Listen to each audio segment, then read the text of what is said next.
Hi everyone, welcome back. In this quick tutorial, I will show you how to set a seller-wise commission in Bagisto Multi Vendor Marketplace.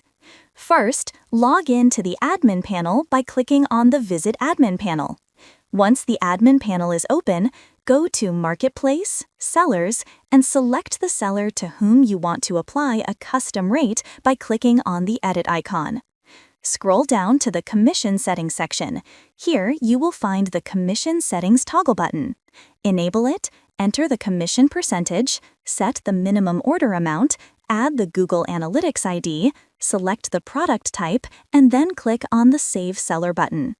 Once the configuration is done, the seller-wise commission is now active and will override the global commission for this particular seller. Thank you so much.